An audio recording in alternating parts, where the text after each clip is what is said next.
Abra a tua Bíblia. Vamos ver. Em Mateus capítulo 11, do 28 ao 30. Mateus 11, 28 ao 30. A gente lê esse texto. E aí a gente ora, a gente senta. Venham a mim todos vocês que estão cansados e sobrecarregados, e eu lhes darei descanso. Tomem sobre vocês o meu jugo, deixem que eu lhes ensine, pois sou manso e humilde de coração, e encontrarão descanso para a alma. Meu jugo é fácil de carregar, o fardo que lhes dou é leve.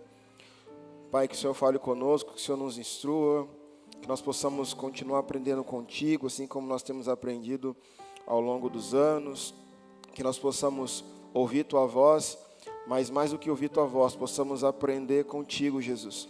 Espírito Santo, que nós possamos ser convencidos nessa noite de tudo aquilo que o Senhor quer nos ensinar, de tudo aquilo que o Senhor quer nos instruir. Nós nos colocamos num lugar de dependência do Senhor. Assim oramos e cremos. Amém. Amém. Pode sentar, por favor. Paz, igreja, boa noite. Recuperados de domingo. Glória a Deus. Foi bom, né? Quem teve domingo aqui? Bom, hein? Meu Deus. O tema é Talmidins. Eu já preguei aqui algumas vezes sobre Talmidins, vou pregar novamente. Rapaz, isso aqui está um perigo. Vou pregar novamente. Talmidins significa discípulos, né? E a gente vai trabalhar esse tema agora. E a gente tem, na caminhada com Jesus, pelo menos 3 fases.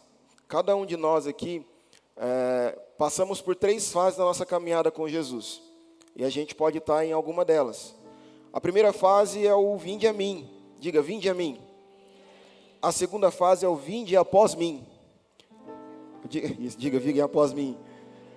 E a terceira fase é o ide. Diga, ide. Mas fala para o teu irmão, fica, que você tem que ouvir a mensagem agora. Né? Mas a gente passa, irmãos, por algumas fases. E caminhar com Jesus, a gente não pode... tem uma expressão que eu uso muito, principalmente com o pastor Jefferson aqui, né? A gente não pode ir emocionado. A gente tem que saber o que nós estamos fazendo, para quem nós estamos fazendo e o porquê nós estamos fazendo. Por que nós estamos... Uma palavra que o pastor Ney trouxe aqui domingo. Por que nós estamos fluindo naquilo que nós chamamos como corpo de Cristo, vulgo igreja, amém? Então, Jesus nos chama para um processo de discipulado nessas 3 fases. Nessas 3 fases, são convites que Ele nos apresenta para que nós possamos aprender a ficar parecidos com Ele e corresponder àquilo que Ele espera de nós, amém? Então, vamos lá. A primeira fase seria, o primeiro tópico também, é o vinde a mim. E está relacionado com o texto que nós lemos de Mateus 11, agora há pouco, que as traduções mais antigas vão dizer, vinde a mim, todos vós que estão cansados e sobrecarregados, e eu vos aliviarei. Né? Uma das traduções mais conhecidas, mas o alívio e o descanso está ali equiparado. Só que o texto... Isso, põe lá, por favor. Vamos lá, vamos ler junto assim, as 4 primeiras palavras. Vinde a mim todos, diga isso. O chamado é para quem aqui? Para todos. Para todos. Então, isso é um sinal que Jesus não faz acepção de pessoas. Amém? Que bom, né? Que bom. A pastora Joyce ministrou aqui domingo, que ele chamou um zelote, um revolucionário, e ele chama o Mateus, um sossegado da vida, para poder trabalhar. Ele chama um zelote, alguém que estava disposto a resolver tudo na base da porrada, da pancada. Você conhece alguém assim? Se você falar que não conhece, é porque você é essa pessoa. E ele chama o Mateus, um coletor de impostos em favor de Roma, só que era um judeu que coletava impostos para Roma e coletava impostos dos judeus. Então, assim, se Zelote era um extremista ao ponto de dele não considerar o Mateus um cara mau. Na verdade, Mateus era um inimigo. Inimigo. Quem aqui é corintiano? Sempre nós é a maioria, né? Corintiano. Não sei se você é corintiano fanático, do tipo a torcida da Gaviões é fiel. Se você é alguém corintiano, se vai um palmeirense, de verde, obviamente, né, de verde, lá no meio da Gaviões, irmão, esse cara tem que orar a Deus para voltar vivo. A mesma coisa acontece se um corintiano for de preto e branco lá no meio da mancha verde. Porque esse pessoal é muito fanático, é extremista demais. E Jesus está colocando dois extremistas. Um revolucionário e um que cobra impostos contra esse revolucionário. Jesus ele é o cara perfeito para poder unir os opostos e fazer eles caminhar no mesmo caminho. Mas isso através de um discipulado. Então assim, o chamado é para todos. Ele não fez acepção de pessoas. E isso é um sinal de que ninguém pode dizer que não foi convidado. Uma vez que o evangelho é exposto às pessoas, uma vez que nós podemos falar para as pessoas, olha, Deus amou tanto, mas tanto o mundo, que entregou o filho mais precioso dele, o unigênito dele, para morrer em teu favor. E se você crê, você tem o direito de ser salvo, ser chamado filho de Deus. Então, esse convite é para todos. Ele simplesmente amou e chamou, venham a mim. E sabe o que é legal? Você ouviu esse chamado e você está aqui. Que bacana, né? Que legal. A promessa que ele dá não é de riqueza, porque o versículo continua dizendo: vinde a mim todos os que estão cansados e oprimidos, e eu vos... Então essa promessa que ele está fazendo aqui para nós é de alívio. Não é de riqueza, não é de recompensa terrena, mas é de um alívio que só Cristo pode dar. Pastor, não posso ter riqueza, não posso ter dinheiro. Pode, todos nós podemos. Mas o problema está quando a gente confia nossa esperança, nossas expectativas nisso. E isso a gente sabe que é transitório, passageiro. Mas o alívio que ele dá, esse permanece. Para sempre, para sempre, para sempre. Irmãos, e se ele falou, ele promete. Ele é fiel para cumprir o que promete. Ele assume a responsabilidade de lidar com aquilo que nos atormenta. E agora fica uma pergunta para nós, porque ele prometeu descanso, sim ou não? Era para estar aqui. Ele prometeu sim, descanso, sim ou não? Agora eu te pergunto, como que a gente consegue esse descanso? Não é incrível, porque a gente fala assim, olha, vinde a mim, você que está cansado, sobrecarregado, eu lhes darei descanso. E você fala, tá, mas como é que é esse descanso? Como é que eu faço para chegar nesse descanso? E se ninguém explica para nós, a gente vai achar, eu vou montar minha rede e vou esperar, agora eu estou de boa. Né? Aguinha de coco, eu vou deitar, eu vou dormir. Já gosto de dormir mesmo, então agora... Não é assim. Com Jesus, o descanso que Ele nos proporciona é ter que aprender dEle. E aprender com Ele.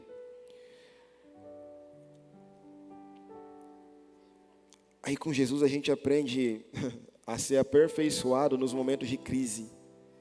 Irmão, como é que nós explicamos para alguém que no meio de uma tempestade ele estava descansando? E aí ele acorda e fala, vocês têm muita pouca fé. Mar, vento, se acalmem. E acalma. Ô irmão, a gente nunca passou por uma tempestade nesse sentido. Quem aqui já passou por uma tempestade em alto mar, nesse furor todo? Ninguém. Mas com o mínimo a gente já faz, meu Deus, você quer fazer igual o Didi, né? Abrir a boca. Mas ele ensina isso. Ele ensina no descanso que quando nós estamos sendo confrontados, nós aprendemos a responder sem furor, sem ira. É o descanso que ele está ensinando para nós. Ainda no descanso, ele ensina a gente, mesmo que quando pressionados, a não desistir, a caminhar, a persistir. E é fácil? Óbvio que não, irmãos. Mas você sabe que todos os nossos argumentos, eles caem por terra quando a gente olha para Cristo. Todos os nossos argumentos caem por terra quando a gente olha para Jesus. Falta de perdão cai por terra. Não, eu não vou perdoar fulano de tal. Ele te perdoou, Jesus te perdoou. Então quer dizer que você merece o perdão e o teu irmão não merece perdão. Não vou amar não, é sério, ele te amou. Nossos argumentos caem por terra.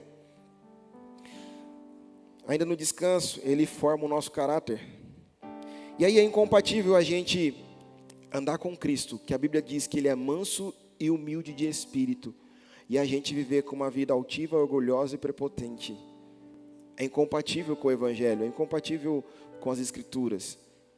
Ou a gente está servindo Cristo, o Deus Criador dos céus e da terra, ou a gente está servindo o nosso Deus que nós mesmos criamos. E a gente tem essa habilidade de formar um Deus e achar que esse Deus é o Deus das Escrituras, quando na verdade nós criamos esse Deus. E a gente vira discípulo desse Deus e não do Deus da Bíblia. E aí, outra pergunta, a gente tem encontrado esse descanso? E se a nossa resposta for não, talvez o peso que nós estamos carregando não seja o de Jesus. Ele diz que o fardo dele é leve, o jugo é suave. Entenda bem, ele não disse que nós não teríamos fardo, não teríamos jugo, mas ele disse que o dele é leve, o dele é suave. E quando você está num ambiente que a tua casa está pesado o ambiente, o teu trabalho está pesado o ambiente, a igreja, o serviço que você disponibiliza na igreja está pesado, talvez você está carregando outro jugo que não é o de Jesus, carregando outro fardo que não é o de Jesus, porque ele prometeu, se ele prometeu é verdade. Teu pastor erra, teu líder erra, teu amigo erra, teu esposo, tua esposa erra, mas ele não erra, ele não erra. Vamos ler 1 João capítulo 5, versículo 3.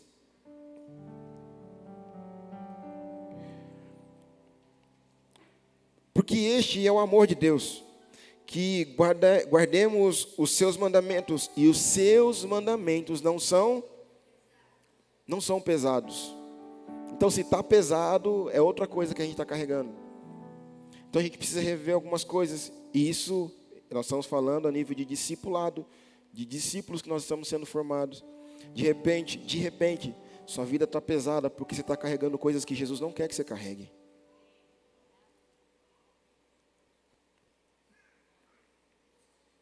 Já parou para pensar?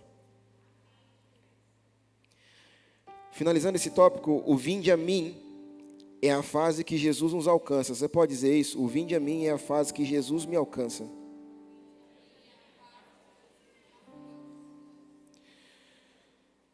A segunda fase é o vinde após mim. Eu quero ler agora Mateus 16, do 24 ao 27. Mateus 16, do 24 ao 27. Então disse Jesus aos seus discípulos: se alguém quiser vir após mim, renuncie-se a si mesmo, tome sobre si a sua cruz e siga-me. Porque aquele que quiser salvar a sua vida, perdê-la-á, e quem perder a sua vida por amor de mim, achá-la-á. 26, acho que até o 1. Nós vamos até o 27. Pois que aproveita o homem ganhar o mundo inteiro se perder a sua alma? Ou que dará o homem em recompensa da sua alma? Porque o Filho do Homem virá na sua glória, de seu Pai, virá na glória de seu Pai, com os seus anjos, e então dará a cada um segundo as suas obras. Aqui o chamado muda, não sei se você percebeu, mas aqui Jesus já está diminuindo o contexto. Volta lá no primeiro versículo 16. Melhor, isso, 24. Então Jesus disse a quem? Aos seus discípulos. E a gente vai ver daqui a pouco que vai estreitar. O chamado primeiro inicial é para quem? E o segundo chamado? Mas vai estreitar ainda mais. Aqui o chamado muda. E aqui, agora nós temos um entendimento que há um segmento. Tem um descanso, mas tem um prosseguimento. O chamado com Jesus agora é para poder aprender no caminho com Ele. O nível aqui aumenta, a régua sobe. O comprometimento aumenta, a entrega tem que aumentar. As renúncias precisam aumentar. Agora o modelo é claro e evidente, Cristo. Porque quando Ele chama vinde a mim, Ele está atraindo a gente para Ele. Quando Ele fala vinde após mim, Ele está indo à frente e a gente está tendo Ele como modelo. Ele está indo à frente, a gente está vendo os passos dEle. A gente vê de onde Ele desvia, a gente vê por onde Ele passa. A gente vê o que Ele está ensinando, o que Ele está instruindo, o que Ele está falando. A gente ouve, a gente sabe, a gente sente, a gente está junto com Ele ali. Só que Ele está na frente, a gente está vendo tudo. a gente está vendo as renúncias dele, e no discipulado, se você é um discípulo, você aprende com quem está te discipulando, você vai crescendo junto. E aqui não há mais espaço para o que eu penso. Aqui é para aquilo que Cristo fala. Ah, irmão, e como é difícil. Como é difícil. Quando você quer dar aquela resposta absurdamente absurda, e Cristo, não é assim. Quando você, quem aqui já quis dar um dia só, um dia na vida, um soco ungido?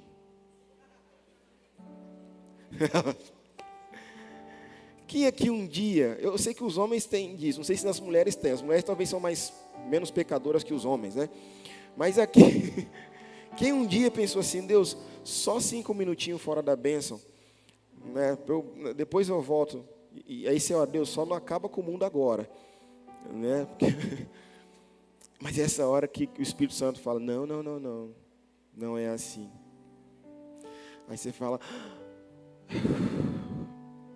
manso e humilde, aprendendo dele. Meu Deus, não é fácil não, irmãos. E agora,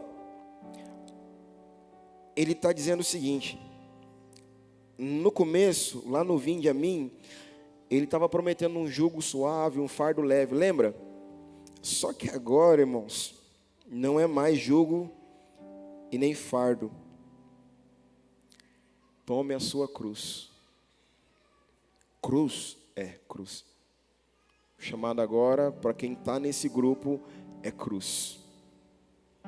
É responsabilidade, é entender o propósito, é entender para onde você está indo. Irmãos, eu já quero adiantar um ponto aqui. Imagina esses discípulos, quando eles ouvem falar de cruz.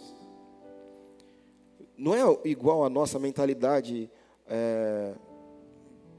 igual nós pensamos aqui, ocidental pensa. Eles sabiam que Jesus estava dizendo com cruz. Cruz, os piores pecadores, os piores criminosos, eles eram mortos com cruz, em vergonha pública. Lembra de Barrabás? Foi prometido para ele uma cruz. Lembra dos ladrões na cruz ao lado de Jesus? Eles mereciam aquela cruz. Era humilhante aquela morte. É uma das mortes mais humilhantes. Jesus está falando para ele, tome a sua cruz. Ô Jesus, você chama a gente para andar com o Senhor, mestre. E agora o Senhor fala que a gente tem que pegar uma cruz. Cruz fala de humilhação. É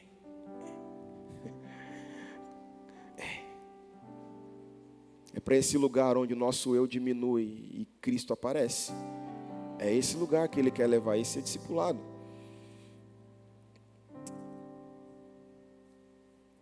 A promessa agora não é conforto, e nunca foi na verdade, agora a recompensa são segundo as nossas obras. E a gente precisa tomar um cuidado com isso, né? Porque a gente pode acabar entrando num nicho de caridade. E Jesus não chamou a gente para ser caridoso, para fazer obras de caridade. Na verdade, a proposta de Efésios 2, quando nós lemos, é porque Ele nos chamou, Ele nos salvou, Ele nos alcançou para as boas obras. Ou seja, Ele sabia que a gente ia fazer isso, Ele contava que a gente fosse fazer isso. Não que a gente fosse fazer isso para ser salvo, porque nós fazemos porque fomos, e não faremos para ser. Entende?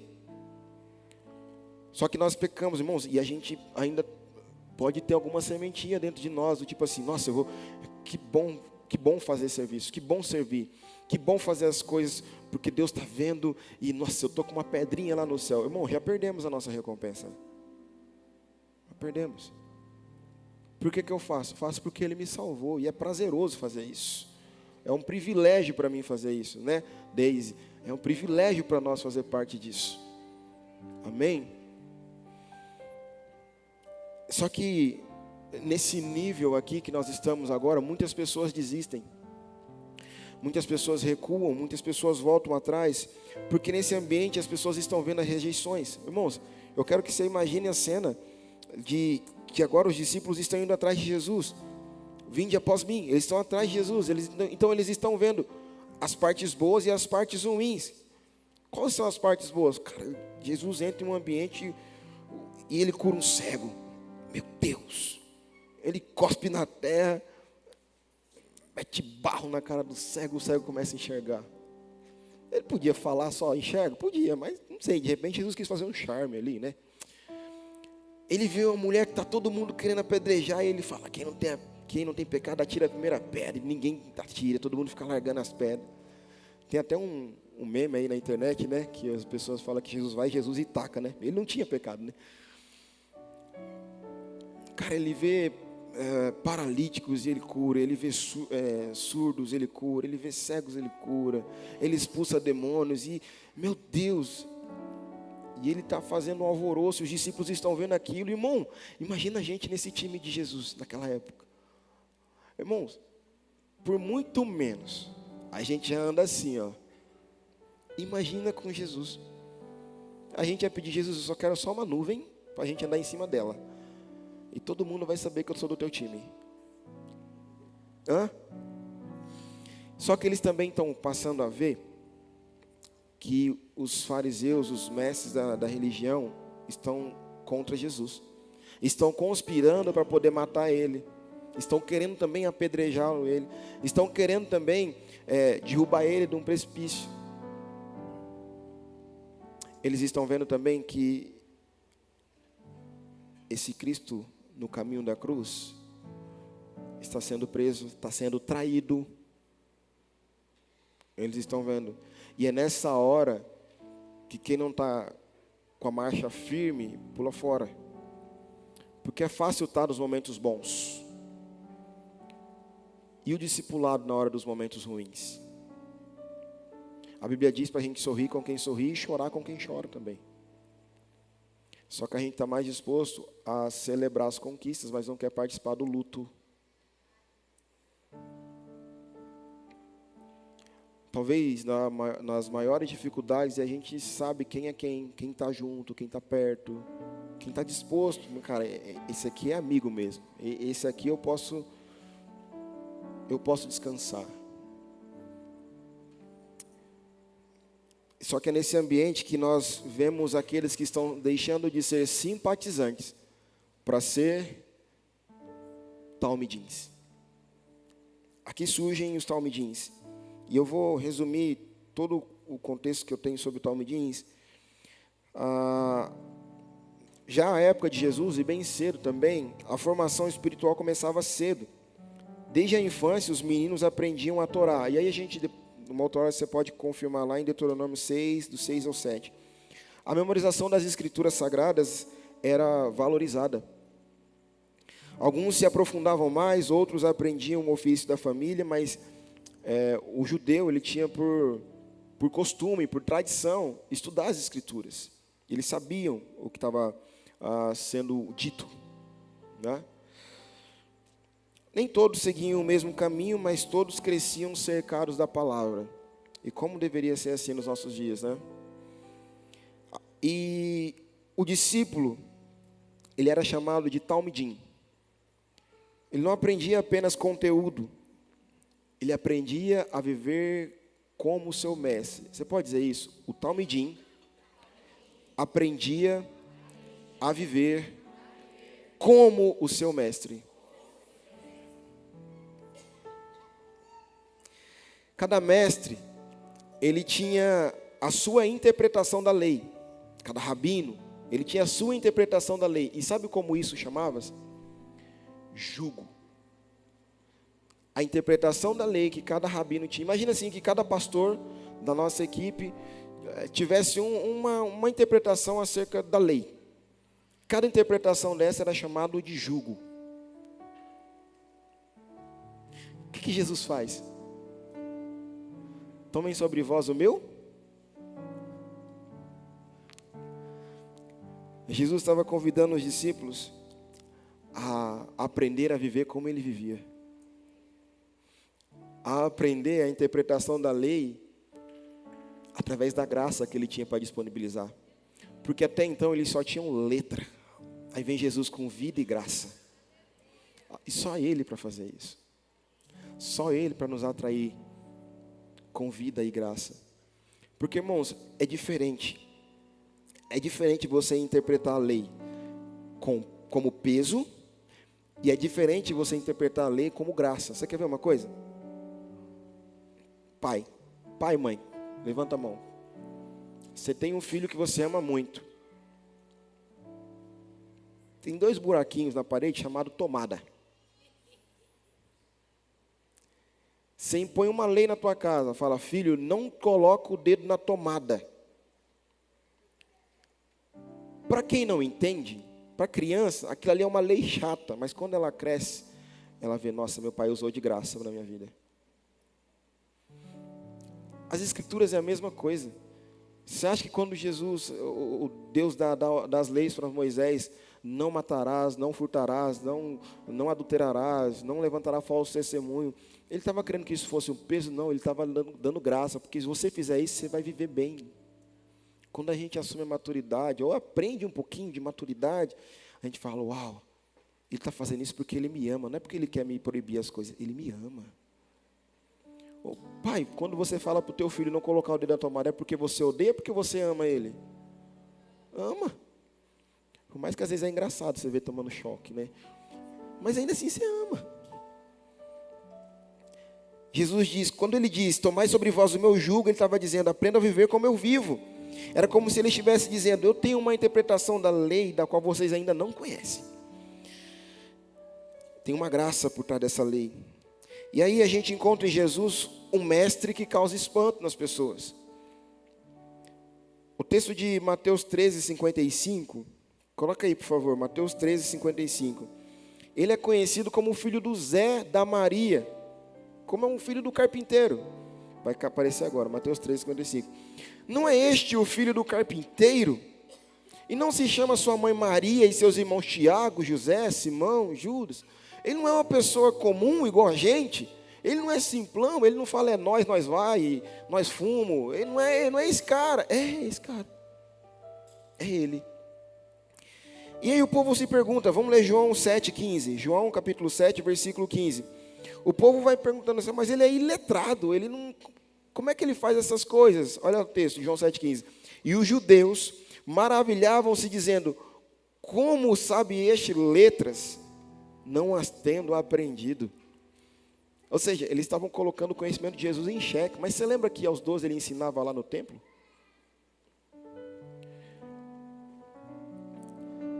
Esse é o problema da familiaridade. Eram os judeus que conviveram com ele. Ai, não, filho do Zé, da Maria, a gente tem dificuldade em valorizar quem está do nosso lado. Mas no ano de discipulado, você vai aprender a amar ainda mais essa pessoa que está do teu lado. Você vai valorizar o que ela carrega. Porque o que ela carrega é algo que você não carrega. E vocês se completam. Sim ou não? Irmão, eu já falei aqui algumas vezes. Eu não gosto de sofrer. O pessoal fala assim: não, você é professor de academia, você tem que pegar... Não, irmão, eu não gosto de sofrer. Eu pego peso na academia. Aí tem as mesas que a gente monta aqui, aquelas mesas de madeira lá, né? Irmão, eu faço um montinho e chamo outro para ajudar. Eu não vou carregar 3, 4, 5 mesas sozinho. Eu não. Se eu tenho um amigo que pode me completar e ajudar a gente a fazer o trabalho em equipe, discipulado. Para que querer fazer sozinho aquilo que você pode fazer em equipe, com alguém te ajudando?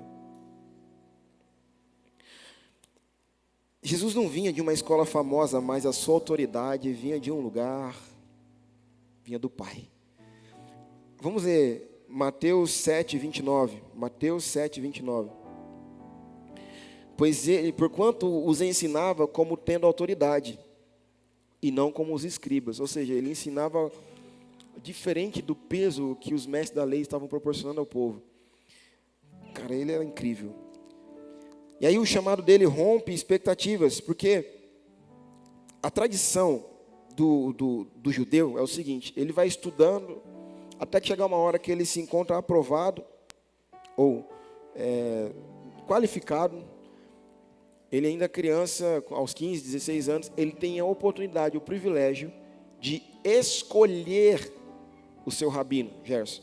Ele escolhe. É tipo assim: eu quero ser discipulado pelo pastor Gerson.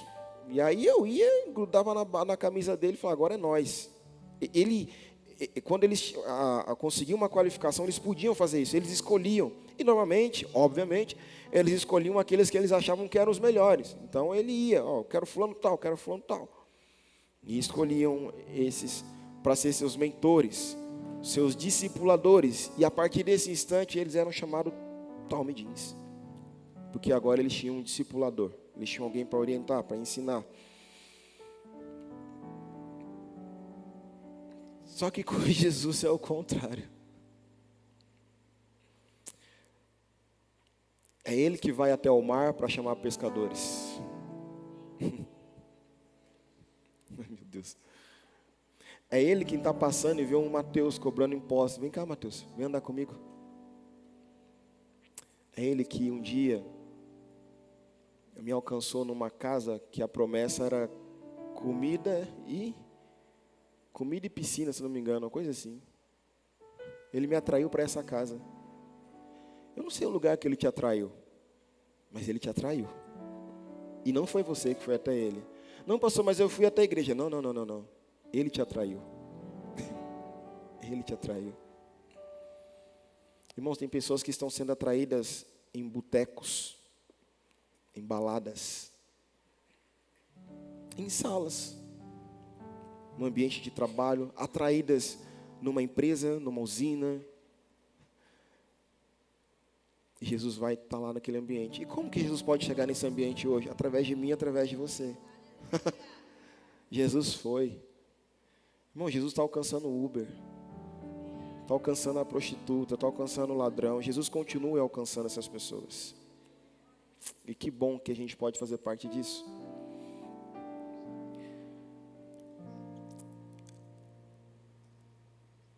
E sabe uma coisa peculiar? Ele não escolhe pelo currículo. Nenhum de nós vai poder um dia falar que deu carteirada para Jesus, porque a nossa carteirada é como o apóstolo Paulo diz, é trapo de imundícia. Jesus não precisa disso. Considera-se como esterco. Foi o que o apóstolo Paulo disse. Eu considero esterco. Meu currículo, considero como esterco, perto da graça que me alcançou. Ah, meu Deus. Eu sou PhD de tal coisa. E daí? Para Jesus, ele só quer que você seja obediente. Só seja um discípulo. Ele chama quem está disponível. Ele chama quem quer aprender, quem quer se render e quem está disposto a ser transformado. E quando ele diz segue-me, ele não está apenas convidando a gente para aprender, somente para aprender, mas para ter uma vida transformada. E é por isso, irmão, que aqueles discípulos, eles largam tudo. Você nunca parou para pensar o que será que eles viram nesse Jesus, nesse mestre, nesse rabino, que um homem da Galileia, que está passando por eles e está dizendo, siga-me. Que graça esse homem carregava. Que coisa diferente ele carregava, que o siga-me dele era tão forte que as pessoas, uns largam rede, o outro larga a coletoria de impostos, outro, cara, esquece todo o histórico de revolta para trás e decide andar com ele. Que graça é essa que ele carregava? É a mesma graça que nós precisamos carregar para as pessoas andar com a gente também, porque elas estão vendo Cristo. Isso é fácil? Eu sei que não, mas nós estamos no caminho. O vinde a mim é a fase que Jesus nos treina. Vamos dizer de novo? O vinde a mim é a fase que Jesus me treina. E a gente entra na terceira fase. Qual que é a terceira fase? Ide. Diga, ide. Vamos ler Mateus 28, do 16 ao 20 agora.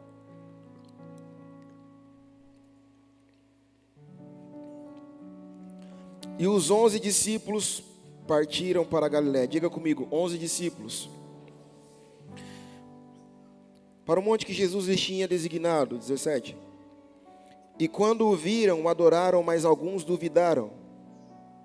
E chegando-se Jesus, falou-lhes, dizendo, é-me dado todo o poder no céu e na terra. Portanto, ide, fazei discípulos de todas as nações, batizando-os em nome do Pai, e do Filho e do Espírito Santo, ensinando-os a guardar todas as coisas que eu vos tenho mandado. E eis que estou convosco todos os dias até a consumação do mundo. Amém. No primeiro ambiente, ele está falando com todos, depois ele está falando com discípulos, e aqui a gente está vendo que ele está com 11 discípulos. Essa parte eu costumo elencar como a equipe do time.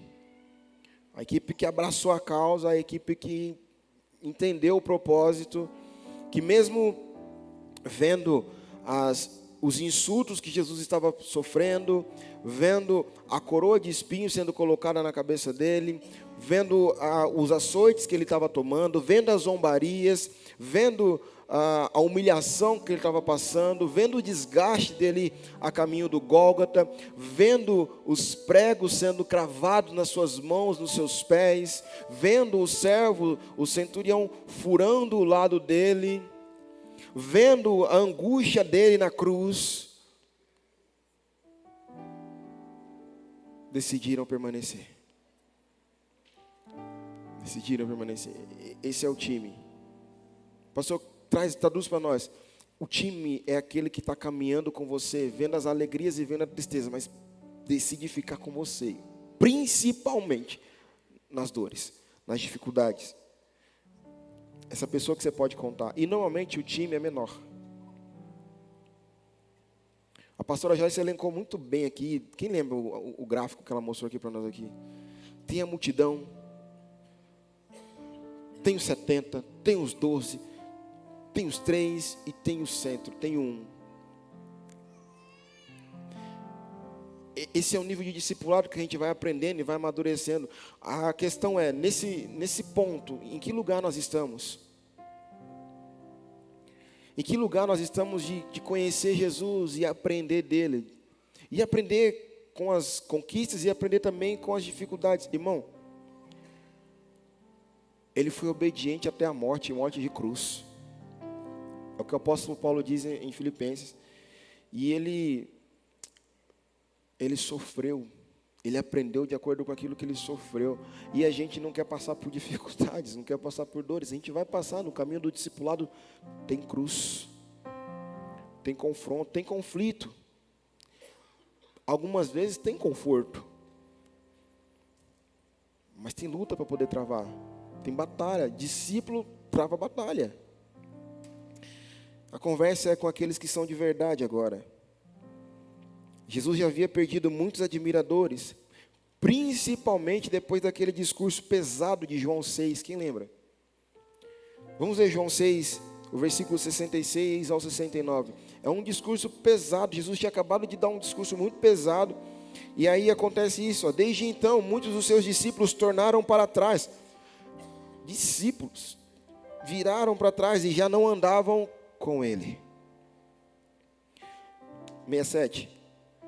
Então disse Jesus aos 12: quereis vós também retirar-vos? Ou vocês também querem ir embora?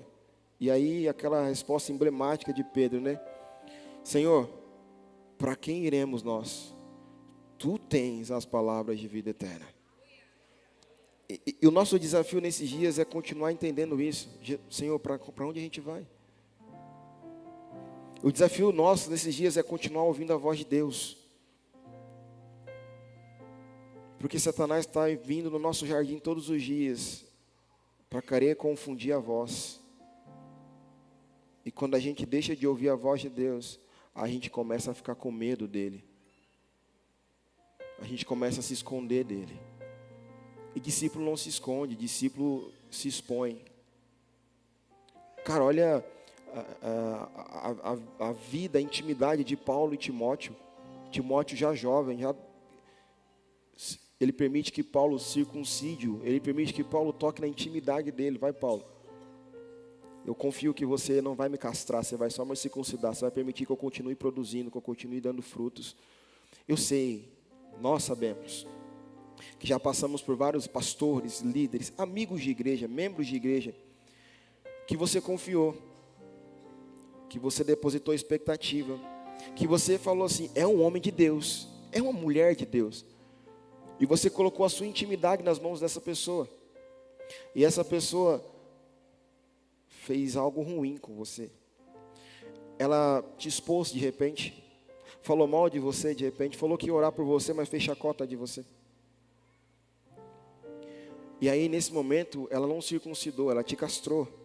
Castrou ao ponto de você não confiar mais em outras pessoas. Castrou ao ponto de você desconfiar de todo mundo. Castrou ao ponto de você ter medo de falar um A para quem está do teu lado. Alguém te pergunta, você está bem? Você fala, estou bem, quando na verdade você não está mal, você não está bem, está tudo mal. Só que você tem medo de colocar suas mazelas porque te fizeram mal um dia. Eu estou aqui para te dizer, nós estamos dispostos, nesse ano de discipulado, a não te castrar. A circuncisão fala de uma aliança. De alguém que está disposto a ver você produzindo ainda, crescendo, frutificando. O modelo de discipulado saudável vai fazer com que eu cresça, você cresça, nós crescemos juntos, o corpo de Cristo cresce, nós avançamos. Amém, gente? No cenário de Mateus 28 que nós lemos, Jesus fala com 11, porque Judas já tinha ido de arrasta, né? Ou para cima ou para baixo, tinha ido. Ai. E Jesus está falando com aqueles que de fato decidiram ser seus discípulos. Ele lhes ensina que a responsabilidade de fazer discípulos é de quem? Dos discípulos. Porque ele está falando com os discípulos. E o Mateus 28, 19 diz, portanto, ide e façam discípulos. Pastor, mas eu achei que a responsabilidade de fazer discípulos era só dos pastores. Não, porque o pastor também é discípulo. Somos todos discípulos. Estamos todos aprendendo, estamos todos na mesma jornada, estamos todos no mesmo caminho, aprendendo juntos, discipulando juntos, sendo discipulados juntos, crescendo juntos. Discípulo gera discípulo. De quem? Esse é muito cuidado que a gente precisa ter aqui. Discípulo gera discípulo de Cristo. Ah, é o meu discípulo. Não, irmão, é discípulo de Jesus. Está aprendendo um pouquinho com você, mas a multidão de conhecimento que ele aprende é só com Cristo. O problema é que a gente gosta que as pessoas falem nosso nome, quando o nome dele está acima de todo nome. Aqui a gente aprende que, nessa caminhada, a gente aprende que tempo de igreja não é sinônimo de maturidade, porque tem muito discípulo novo que é mais maduro do que muito discípulo velho. Nós aprendemos aqui que algumas pessoas entenderam, ou melhor, nessa fase, é a fase que os discípulos entendem o que é mais importante para Jesus. E o que é mais importante para ele? Vidas. Porque foi por isso que ele morreu. Então a vida que está do teu lado importa para Deus. A vida da pessoa que vai sentar nessa cadeira que está vazia aí do teu lado um dia, importa para Deus. A vida daquela pessoa, da tua família, que você ora tanto, ou às vezes até parou de orar por ela, continua importando para Deus. Por quê, pastor? Porque Deus amou o mundo de tal maneira que deu seu Filho unigênito para que todo aquele que nele crê não pereça, mas tenha vida eterna. Sim, importa para Deus. Assim como importou a minha, assim como importou a sua. Vidas importam, vidas é o propósito de Deus. Nessa fase, esses discípulos entenderam Colossenses 3, 23. Vamos ler? Eu sei que você sabe, mas eu preciso trazer à mesa. E tudo quando fizerdes, fazei de todo o coração, como ao Senhor, e não... Irmão, discípulo de Jesus, nunca se frustra com Jesus e com a noiva dele. Discípulo de Jesus nunca se frustra com Jesus e com a noiva dele. Por que eu estou dizendo isso? Porque nós temos ainda muito discípulo de pastor, de líder, de membro de igreja, de amigo de igreja, nós temos. Ah, pastor, como assim? Não estou entendendo. Você se frustra quando você é um discípulo de um pastor humano, quando ele não te dá um parabéns, quando ele não te elogia, quando ele não te agradece, quando não cita teu nome, quando ele te chama para um compromisso. E você fala, não queria ir, mas eu vou ir, porque eu tenho que obedecer aquele pastor. Você se frustra. Mas quando a gente aprende a fazer tudo como se fosse para Deus, entendendo que eu sou discípulo dele, o fardo a gente entende que é leve e é suave, não é pesado. Amém? Vamos voltar naquela frase da Daisy, é um privilégio servir o Senhor. É um privilégio para nós fazer parte desse grupo de discípulos que ama Jesus e que faz porque ama Ele. Essa fase é a fase dos discípulos que nasceram de novo.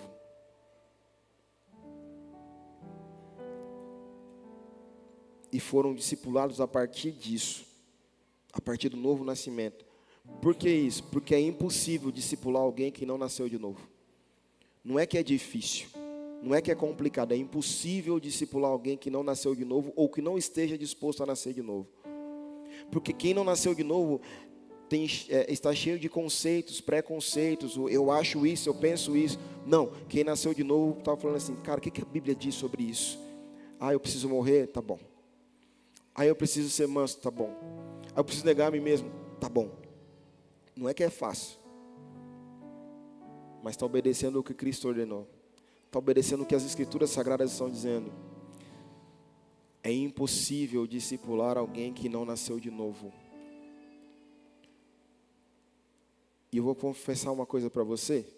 Enquanto pastor, já liderei bastante tempo também, muitos jovens, adolescentes. Demorei para entender isso. Porque tem pessoas que a gente quer discipular na marra. Que a gente, não, essa pessoa vai dar bom, vai dar bom, vai dar bom. Só que você não vê frutos de arrependimento. Você não vê um comprometimento. Você não vê uma pessoa que quer de verdade. Por quê? Porque não nasceu de novo. Irmão, é muito fácil. Se você é um pouquinho maduro de igreja, se você já nasceu de novo, e está entendendo o que eu estou falando, e você discipula alguém, você sabe, é muito mais fácil discipular alguém que nasceu de novo do que quem não nasceu de novo. É muito mais fácil. É impossível discipular alguém que não nasceu ou que não esteja disposto a nascer de novo. Então, irmão, se você está nesse lugar de que não nasceu de novo, ajuda nós aí para o céu. Por favor. E eu vou usar, acho que foi o apóstolo Paulo que falou, eu não julgo ter alcançado tamanha maturidade também, tá bom? Eu me vejo um pouquinho só mais maduro do que há 15 anos atrás, a época que eu me converti, mas um pouquinho só mesmo. Mas esse pouquinho só, eu estou tentando não dar trabalho para meus irmãos. Porque eu quero chegar lá no céu, eles olhar para mim do meu lado e falar assim, eu quero entrar com esse neguinho aí.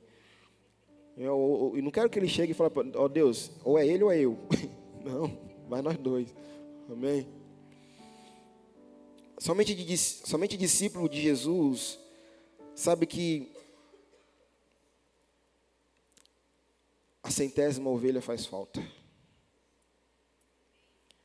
Esse nível de discipulado nós precisamos chegar. Somente discípulo de Jesus sabe que a 100ª ovelha falta, Paulo. Somente discípulo de Jesus não se senta à mesa sabendo que tem um irmão lá no campo cuidando das ovelhas do Pai. Somente um discípulo de Jesus restitui os Mefibosetes ao lugar de relacionamento e de convívio. Somente discípulo de Jesus faz isso, irmãos. Somente discípulo de Jesus sabe a falta que o irmão mais novo faz quando ele está gastando todas as riquezas do Pai, mesmo que de forma indevida. Mas ele amadureceu. O discípulo de Jesus amadureceu. E quando o filho chega, quando esse irmão mais novo chega, ele não vai rejeitar esse irmão, ele vai receber. Ele vai estar junto com o pai esperando. Vem, nós estávamos te esperando, vamos lá participar do banquete. O cordeiro já estava separado para você, para essa volta. Irmão, mas é discípulo. Tem que ser discípulo. Porque se a gente não aprender a ser discípulo, a gente vai olhar nossos irmãos como rivais. E não são rivais, irmãos. São pessoas que vão para a gente, ou a gente julga que elas vão para o mesmo céu. Irmão, como é que pode existir divisão dentro da igreja? Como é que pode existir conflito entre nós que somos irmãos? Como é que pode existir separação entre nós? Irmãos, você acha que a tua morada vai ser melhor que a do teu irmão lá em cima? Não, porque eu estou de boa com Deus. Não está, irmão. Aquele que diz que não peca, cuidado, já pecou. Aí eu estou com raiva do meu irmão. Eu sou antipático, não cumprimento dentro da igreja, não cumprimento. E aí, irmão, você está falando que vai dividir o céu com ele? Como? Você vai dividir a eternidade com ele como? Você não está aguentando ficar meia hora com ele aqui, imagina a eternidade toda. Então já muda agora, se arrepende agora, pede perdão agora, chama para comer na tua casa, convida ele para comer. E pronto, resolve agora. O id é a fase que Jesus envia a gente. O id é a fase que Jesus nos envia. Enfim, irmãos, para finalizar, Jesus esteve com a gente no Vinde a Mim, no Vinde após Mim, e Ele fez algumas promessas. E agora no id, é como se Ele estivesse impulsionando a gente. Vai! Sabe quando você está ensinando teu filho a andar de bicicleta? Você fala, o papai está com você. Vai estar com você, vai. O papai está aqui nas suas costas. A mão já não está mais nas costas. Né? E aí ele vai com Deus, vai. E foi. Você deixa de olhar para o teu filho? Não. E se ele cair? Você vai correndo lá e levanta ele, sim ou não? O id é Jesus nos dando autoridade para poder fluir, para poder ganhar discípulos. Como ele acabou de falar, id e façam discípulos de todas as nações. Aí você fala, poxa, pastor, mas no Vinde a Mim, no Vinde após Mim, ele parecia estar tão perto, e estava mesmo. Mas pastor, e no id, e agora? Aí a gente tem que ficar com o texto de Mateus 28, versículo 20, Mateus 28, 20. Acho que é isso. Põe lá, fazendo um favor. Eis que estou convosco. Tá, deixa eu te explicar. No Vinde a Mim e no Vinde após Mim, os discípulos estavam vendo Ele. No id, Ele não está mais perto, Ele está dentro. A convicção é que agora nunca vai se distanciar, está dentro.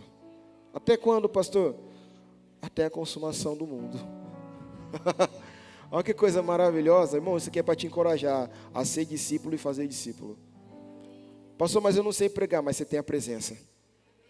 Talmidim, você tem a presença. Você carrega um tesouro precioso. Pastor, mas e aí? E aí que é Cristo em nós, Cristo em vós, a esperança da glória. O mundo precisa desse Cristo que está dentro de você. Está dentro de mim. Amém? Você pode ficar de pé.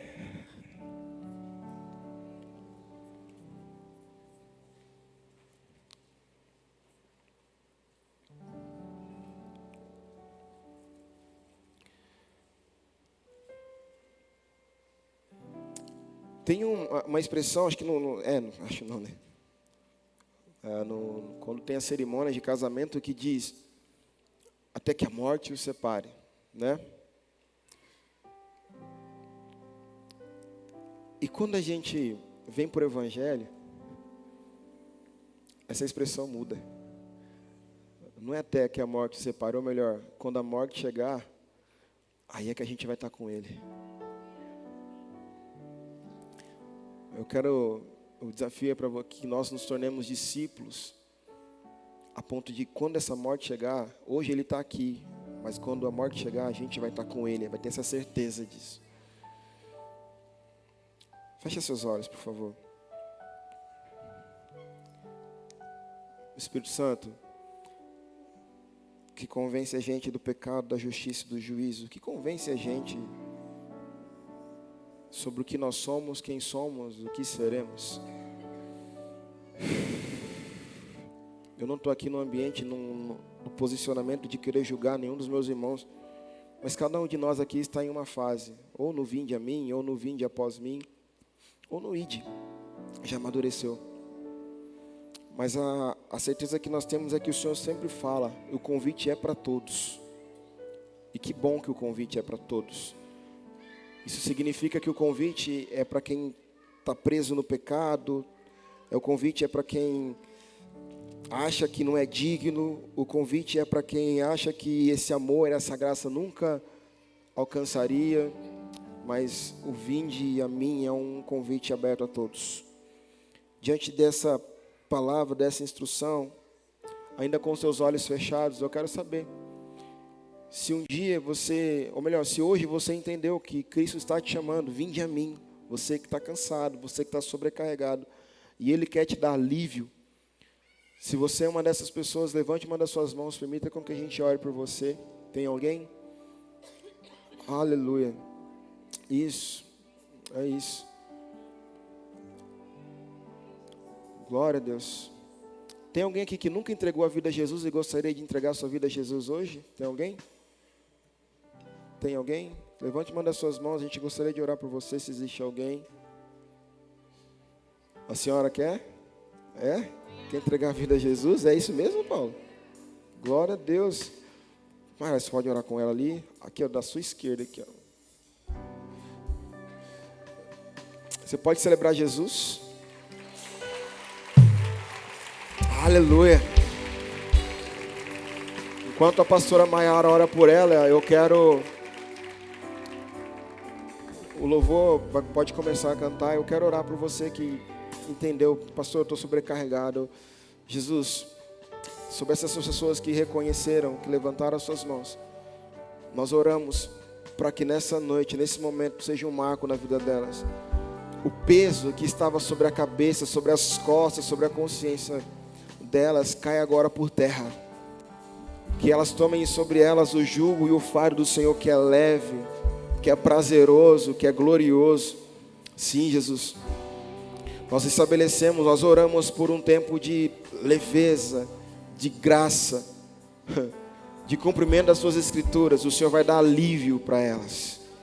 Assim nós cremos, Jesus. Sobre cada um dos meus irmãos, nas fases que nós estamos, seja no Vinde a mim, no Vinde após mim ou no Ide, mas que em todo tempo nós possamos aprender que o Senhor quer que nós sejamos talmidins, discípulos seus, aprendizes seus. Que o teu nome seja glorificado, Jesus. Que o teu nome seja adorado, Jesus. Aleluia. Você pode adorar um pouco ao Senhor.